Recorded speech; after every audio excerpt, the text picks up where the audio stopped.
أعوذ بالله من الشيطان الرجيم بسم الله الرحمن الرحيم الحمد لله والصلاة والسلام على مولانا رسول الله السلام عليكم ورحمة الله تعالى وبركاته mbokki réew mi maa ngi leen di nuyu ñi ne ci biir réew mi ak ci bitim réew yépp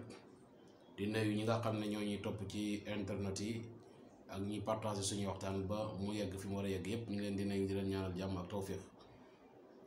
waxtaan wi tey nag li ko tax a jóg rek mooy wax sama gis-gis fii ci tolluwaay réew mi waaye rawatina loi bi nga xam ne mooy lëmb réew mi fi mu toll nii moom laa ñëw tey pour jox ci suma gis-gis ak suma xalaat di wax na rek Sénégal jàmm lañ fi soxla yàlla na fi yàlla def jàmm waaye di ñaawlu lool assemblée nationale bi nga xam ne moo fi nekk taxawaay bi nga xam ne moom la am ak jëf yi ñaaw yi nga xam ne moo fa am ak comportement bi nga xam ne waa assemblée bi am nañ ko maa ngi koy ñaawlu comme ni ko Sénégal yëpp di ñaawloo di ñaan yàlla yàlla na leen fi yàlla jëlee ci nu mu gën a gaawee indi fi ñoo xam ne danañ fa toogal réew mi yàlla na ko yàlla def yàlla na leen fi yàlla jëlee nu mu gën a gaawee man loolu laa leen di ñaanal yàlla ndax ñoom ñoo gàllankoor réew mi ñoom waa assemblée nationale te gëm naa ne ñoom ñëpp gëm nañ ne danañ dee loolu xam naa ko gëm nañ dee moom amul ko ko du def waaye la ci gannaaw dee lañ gëmul maanaam gëmuñ ne danañ dee ñi teg leen ci seeni bàmmeel di leen laaj seen jëf loolu lañ gëmul waaye dana am nag ndax buñ ko gëmoon duñ mel ni ñu mel wala ñi am comportement bi nga xam ne moom lañ am ana Ousmane Tanor Dieng anam dee na yàlla na ko yàlla yërëm ana Djibo Ka du foofu la nekkoon ci assemblée bi anamu tey dem na yàlla na ko yàlla yërëm yéen ñëpp da ngeen dee yéen ñi nekk ci assemblée nationale yéen ñëpp da ngeen dee laa wax ci kaw ba ci suuf da ngeen dee dañ leen suul te dañ leen laaj jëf yi ngeen di jëf fan ngeen ko teg luwaay yi ngeen di wate nii yëpp assemblée da ngeen ko wate ci kanamu yàlla ay malaakaam taxaw waaw kon nag loolu moom su ngeen gëmee dana am su ngeen gëmul dana am jafe-jafe bi réew mi nekk yëpp yéen a leen ko teg événement yi fi xew ci weeru mars bi su fekkoon ne responsable bi ngeen war a am ngeen ko gëm ngeen réew mi bëgg ngeen réew mi xool ngeen seen diggante ak yàlla événement mars yi du am parce que mënoo ngeen ko gàllankoor ba du am ndax bañ leen indilee dossier bi nga xam ne moom lañ leen indil ngeen xool ko xam ne dossier bii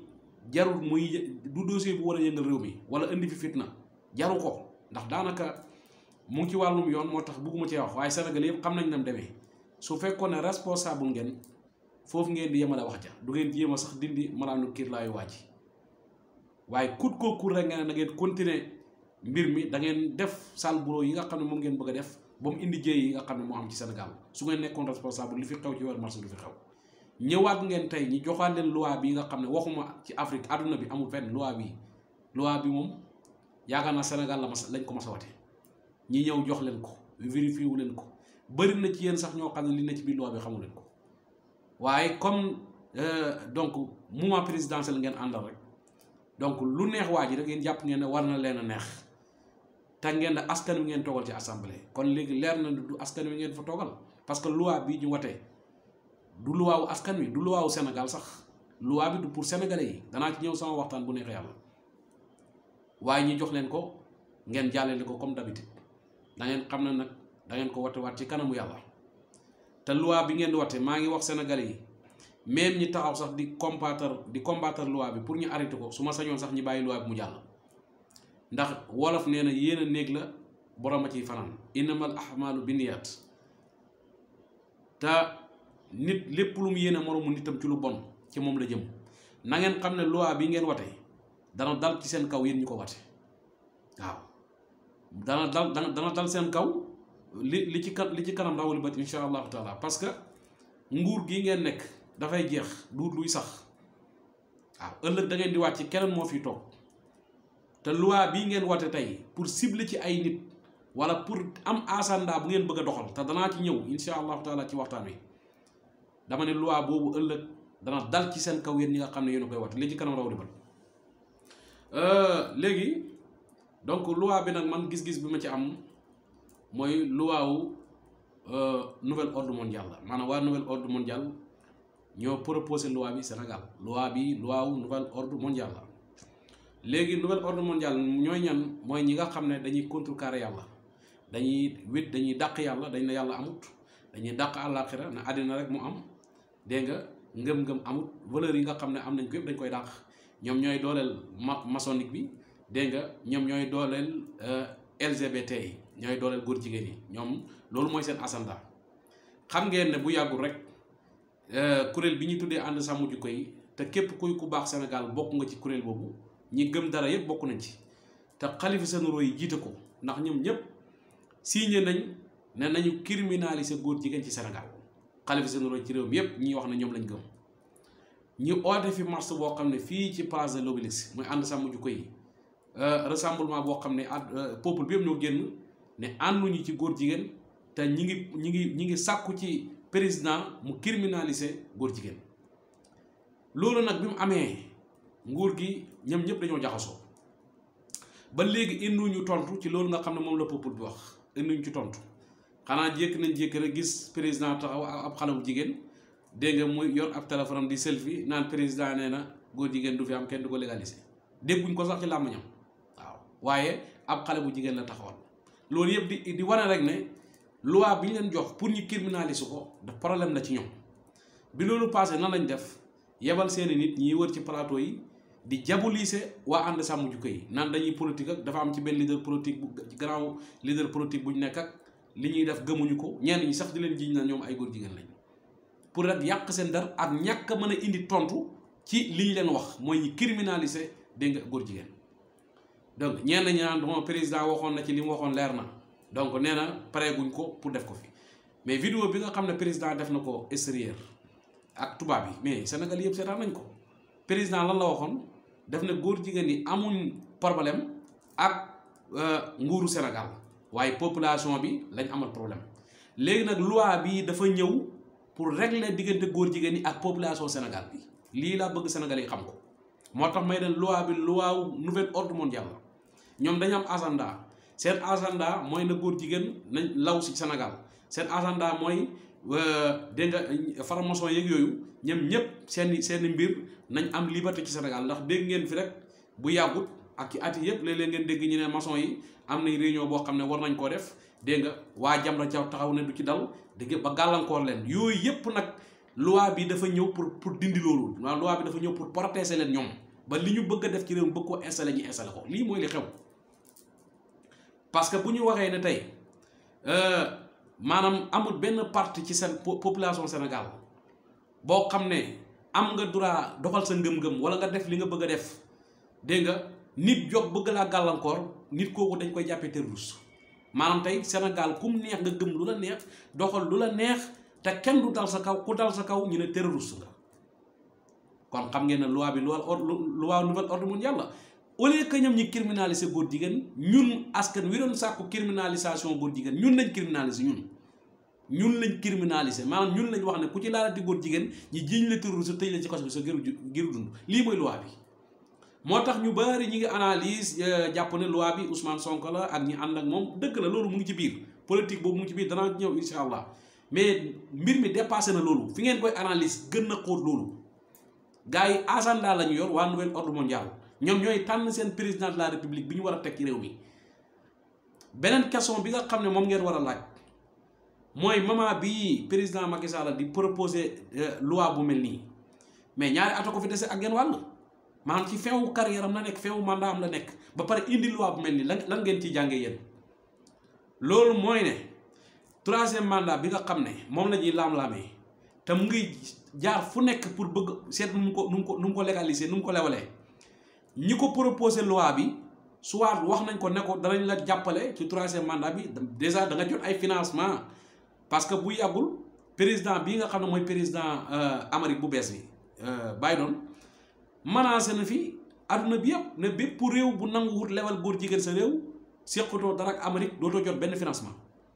kon ngeen xam ne kon loi bii nga xam ne dafay protéger góor jigéen yi balaa ngeen di wax politiciens yi lay dal seen ko mais góor jigéen loi bi dafa ñëw pour protéger góor jigéen parce que léegi ku jàppati ci góor jigéen dóor ko ci réew mi ñu ne terroriste nga lii mooy li xew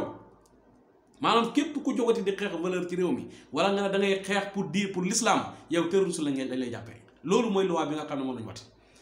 léegi nag soit gars yi wax nañ ko na ko léegi danañ la jàppale nga forcer troisième mandat bi dañ la jox jàppale ci financement waaye même boo forcer troisième mandat bi communauté internationale bi lii nga bëgg soo leen ko defalee ñoom danañ la jàppale ba lewal sa troisième mandat dara du xew muy benn wala su fekkee ne troisième mandat bi mënta jàll muy plan A wu Macky Sall léegi plan B bi mooy ñoom waa nouvel ordre mondial préparé nañ seen président de la république bi war a remplacer Macky Sall la pour doxalal leen seen agenda ñoom comme ni ñu ko bëggee lii na ko Sénégalais yépp xam ñoom préparé nañ seen président de la république même bu fekkee Macky Sall day fégal 2024 pare nañ pour teg fi ku xees Macky Sall la ku mel ni Macky Sall wala ku ko xees ndax ku ko xees sax laay mën a wax ndax bu ñëwee fi Macky Sall la yemoon foofu lay tàmbalee moom jëm kaw maanaam tey agenda yi ñu am yëpp pour lawal góor jigéen ci réew mi